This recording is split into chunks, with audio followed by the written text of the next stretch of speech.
What's going on, everyone? It's Ben from YGO from Zero, back with another Throwback Tuesday Yugi-Kaiba format video. And in this video, I'm going to be doing something that's been requested from me by members of my Discord, which is going through my picks for the top 5 cards in Yugi-Kaiba format. But before I dive into my picks, if you're not already subscribed to the channel, please do so. I cover old formats like Yugi-Kaiba, Critter, and a variety of others, so if that's something that interests you, definitely subscribe to know when more of my videos are coming out. In addition, if you want to try out any of these old formats for yourself, we have a Discord server, link will be in the description down below. It's a great place to find games with a ton of awesome people wanting to play in these old and obscure formats. Lastly, if you enjoyed the video, as always, please do leave a like down below. It really helps out the videos and the channel. But with all that out of the way, let's dive into my picks for the top 5 cards. Now, I've got 5 cards on the screen here, so you might be like, Ben, you just spoiled the whole list. But I don't think that there was any doubt that the Power 5 limited spells, Change of Heart, Dark Hole, Monster Reborn, Pot of Greed, and Rygecki would be my top 5 cards in this format. Sure, there are plenty of powerful monsters like Law Jin, Man-Eater Bug, Summon Skull, and some powerful traps as well like Trap Hole, Wuboku, and Reinforcements. But realistically, these are the cards that do the most in the format, and these are the most format warping cards. The 5 power spells that you have to keep track of when you're playing the game just to know what your opponent has left and what they've already used up. So these cards are very, very powerful, but which ones are the best of the best? Which ones are at the bottom of my list, which ones are at the top? Well, let's find out. And it is a bit tough to rank these just starting out, as they're all so incredibly good. But in the context of this format, I think that my number 5 pick for the worst of the Power 5 limited spells has to be Change of Heart. Now, Change of Heart is not a bad card by any means. The fact that it is in this top 5 means that it's an incredibly good card. And it's a card that you always have to play around, as it can enable your opponent to get very aggressive, Change of Hearting one of your monsters, summoning out one of their own, attacking in for a ton of damage, or Change of Hearting one of your monsters and summoning out a Summoned Skull, tributing over it. It's a very powerful card, but it is a bit situational. To really get maximum usage out of this, you have to have a Summoned Skull in hand. And while you can go for just majorly aggressive pushes with the Change of Heart, an opponent's Wuboku can potentially put a damper on things there. So because it does sort of need other things to go well in order to function at peak power, I do think that this is number 5, as a lot of the other cards on this list can just be good in pretty much any situation, whereas Change of Heart, while good in most situations, isn't the best in all situations. Moving on to my number 4 pick, it is actually the next card in alphabetical order here. It's Dark Hole. And this may be a surprising pick for some people, as Dark Hole is an incredibly powerful board wipe that, is basically one of the 2 cards, Dark Hole and Rygecki, that prevent people from overcommitting monsters to the board. So given its outsized impact on the format, you might think that this should have been a lot higher. But I'm putting it at number 4 because just like Change of Heart, it is a little bit situational. If you've got monsters on your side of the field, you generally don't want to activate Dark Hole. You want to wait for when your board is cleared and your opponent has a bunch of monsters on field, so that way you can activate it and get full value. While this is generally easy to do once you've gotten a bit of skill in the format, it still is somewhat situational.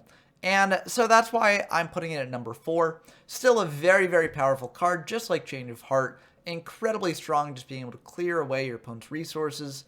But again, you've got to play this quite carefully to make sure that you're not losing your own as well. Now, you might expect that my number 3 pick would be Rygecki, as, it's also board clear just like Dark Hole. But my number 3 pick is actually going to be Monster Reborn. And the reason why this is in my top 3 instead of Dark Hole and Change of Heart is that I think it's a lot less situational. It can just be generally good to pull a big monster from the graveyard back and just attack in. And most of the time there will be a big monster in the grave to revive.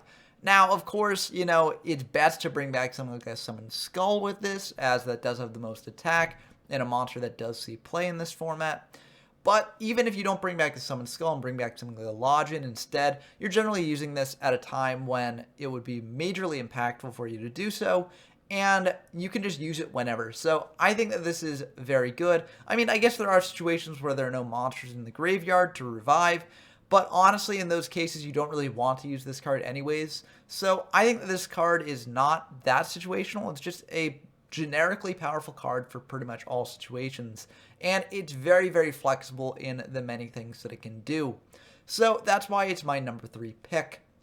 Moving into the top 2, though, we've got some cards that can sort of be more impactful on the game. And, maybe this isn't quite surprising given what his competition is for the top spot, but my number 2 pick is going to be Rygecki. Now, Rygecki is a board clear just like Dark Hole, but unlike Dark Hole, it just clears away all your opponent's monsters, meaning that you can activate it when you've got a full board of your own. This makes it a lot less situational than Dark Hole is, and it makes it an incredibly powerful and impactful card.